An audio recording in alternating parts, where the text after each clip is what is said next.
Matt Ridley, in your book, The Evolution of Everything, you posit that new ideas from money to technology evolve as opposed to being discovered by great individuals. So does that mean Steve Jobs doesn't deserve the movie?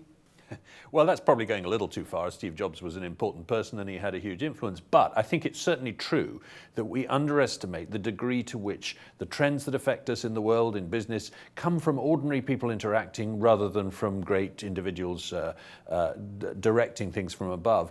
And it's quite noticeable that in the most peer-to-peer, democratic, bottom-up industry of all, the internet, we've singled out a few individuals as if they were kind of demigods.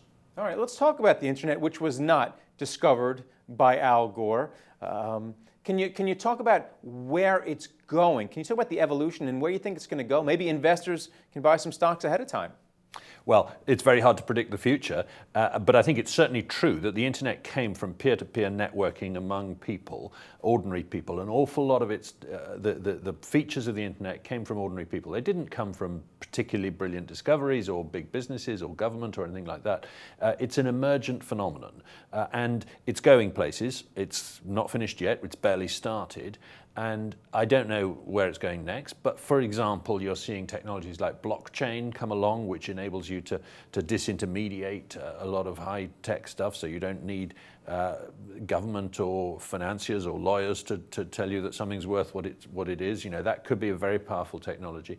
And it presages a future in which I think the internet is the real artificial intelligence, as it were, that we're dealing with. It's not robots, it's the internet that matters. Well, can you talk about government's role in developing the internet or business? Are they the referee? Are they holding back evolution? Are they pushing it forward? What are they doing? Well, I think we tend to take a slightly too creationist view of this, as if government is designing things, as if business is designing things.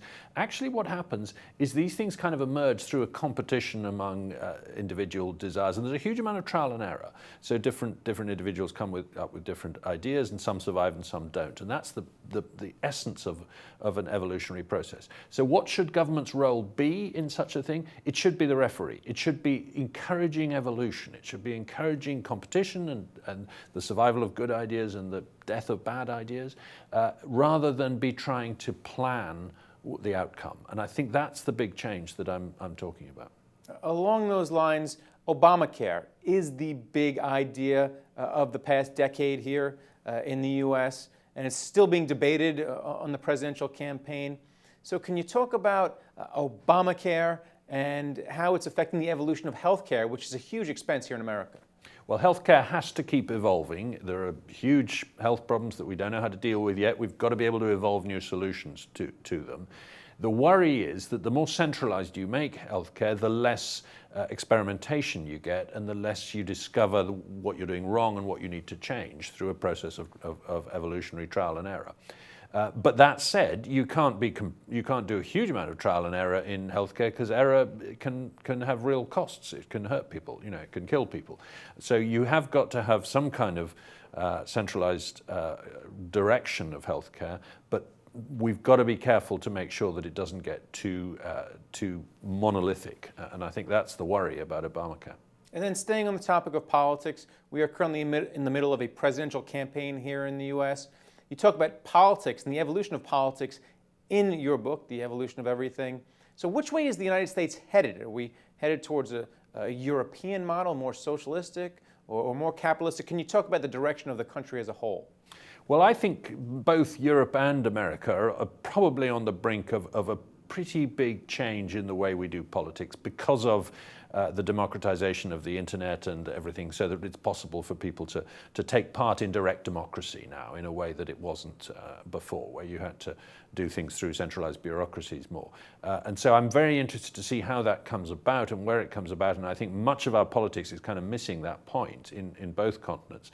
It's true that America's looking a bit more like Europe these days, a bit more big government, but Europe's not responding by going in the other direction particularly. So it's hard to tell what will happen in the short term. We invest far too much hope in presidential candidates or prime ministers in my country. Every 4 years we think that a god has come along to rescue us. And that's aiming too high. we shouldn't have such high expectations of them, and then we wouldn't be so disappointed. All right, and then one more question. People say that there's a trend towards inequality here in the U.S. Now, is that just evolution, or is that the result of particular programs or something, Wall Street dominating, or some other kind of systematic elements? I think that globally, inequality is on the way down because people in poor countries are getting rich faster than people in rich countries, and that's good. In some Western countries like the UK and the US, inequality is increasing, but I see it largely as a problem of government's creation, of policy creation, rather than an evolutionary problem.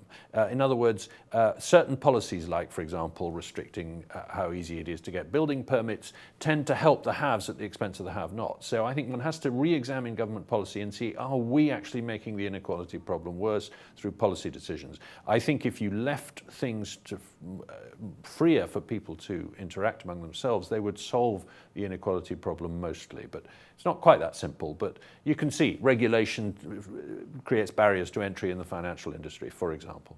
All right, well, thanks a lot, Matt Ridley. Thank you, Greg. Thank you for watching The Street.